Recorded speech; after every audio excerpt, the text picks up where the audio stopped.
Baik, berikutnya kita membahas sales order processing ya. Di dalam sales order processing ini ada beberapa aktivitas ya.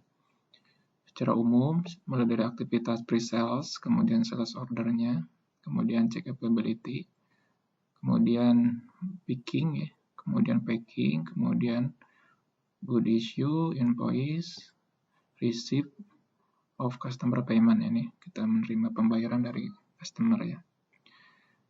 Baik, kita akan membahas satu-satu dari aktivitas yang ada pada sales order processing ini, atau sering disebut juga dengan order to cash ya. Jadi mulai dari pemesanan ya sampai memperoleh pembayaran atau cash. Pertama kita bahas tentang pre-sales activities ya. Nah ini sebenarnya terkait dengan CRM ya, Customer Relationship Management ya. Walaupun SAP ada aplikasi tersendiri ya, jadi bukan modul malah, tapi aplikasi ya, di aplikasi CRM.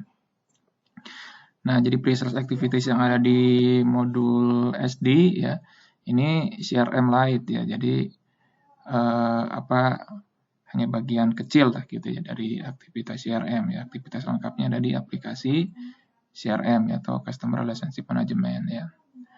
Jadi sales support ini adalah komponen ya yang terdapat pada SD untuk membantu proses sales ya, distribusi dan juga marketing ya, produk-produk ataupun jasa perusahaan yang kita miliki ya pada customer ya. Jadi terdapat beberapa fungsionalitas ya, seperti membuat, kemudian juga lakukan tracking ya, customer contact, dan juga melakukan komunikasi ya, baik itu misalnya melalui telepon ya, kemudian bertemu langsung atau berkirim surat ya, atau misalnya penawaran-penawaran bentuk kampanye ya, iklan gitu kan ya. Nah kemudian mengimplementasikan ya proses tracking ini ya, misalnya dengan mengirim surat ya, internet ya. Kemudian juga ada aktivitas pameran misalnya ya. Ya, berdasarkan dari atribut customer ya. Nah, ini sales support ya. Kemudian ada sejumlah dokumen ya yang terkait dengan pre-sales activities ini ya, yaitu inquiry dan quotation ya. Inquiry itu adalah penawaran ya, intinya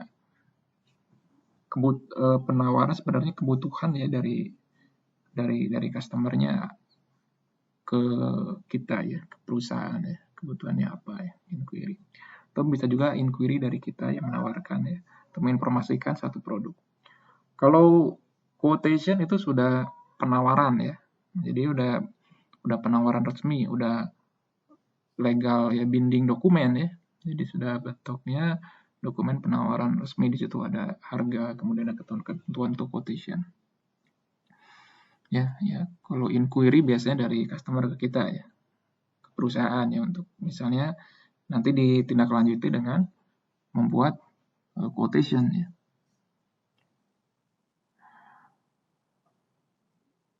Nah, berikutnya pre-sales activities ini ya tujuannya adalah untuk memberikan informasi ya, termasuk juga melakukan negosiasi ya kepada customer-customer yang potensial ya, sehingga nanti diharapkan akan ada transaksi penjualan. Sehingga informasi yang diperlukan misalnya, kalau misalnya dia sudah ada transaksi penjualan ya, transaksi penjualan sebelumnya ya, kemudian komunikasi sebelumnya gitu, kemudian informasi kontaknya ya, kalau ada perusahaan secara umum informasi perusahaannya apa, kredit limit atau usage-nya, kalau misalnya boleh melakukan kredit ya, pembelian secara kredit, limitnya berapa, sudah dipakai berapa ya, kemudian back order itu pesanan yang belum terpenuhi ya. Nah, jadi bisa memberikan informasi ataupun sudut pandang 360 derajat dari berbagai sisi kepada customer kita. Ini contoh dari informasi ya yang ada terkait pre-sales ini ya. Ini sales activities-nya apa, misalnya ordernya apa saja yang pernah dilakukan. Ini ada di sales summary ya. Nah ini inquiry ya, inquiry itu adalah tadi permintaan customer ya kepada perusahaan untuk memberikan informasi ya terkait produk ataupun jasa atau penawaran resmi ya, quotation ya. Nah, ya tadi terkait produk atau jasa tanpa ada kewajiban untuk membeli ya.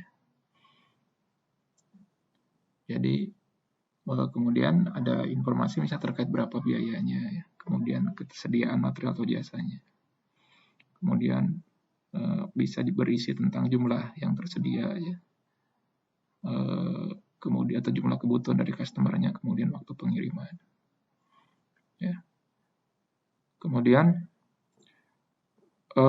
inquiry ini kemudian ya penawaran dari customer itu nanti kita entry ke dalam sistem. Ke dalam sistem kemudian sudah itu bisa di follow up dengan membuat quotation ya. Membuat quotation ya. Ya berdasarkan dari inquiry ini. Nah, kalau quotation adalah tadi legal binding dokumen ya. Jadi sudah memberikan ya penawaran resmi ya kepada customer ya terkait misalnya produk ataupun jasa yang akan kita jual ya. Ya termasuk misalnya jumlahnya berapa, kemudian harganya berapa, kemudian ada waktunya kapan ya, waktu pengirimannya seperti apa. Nah, ini contohnya misalnya quotation ya. Nah, baik ya, itu terkait pre-sales activities ya. Silakan kalau ada yang mau ditanyakan atau ditambahkan terlebih dahulu.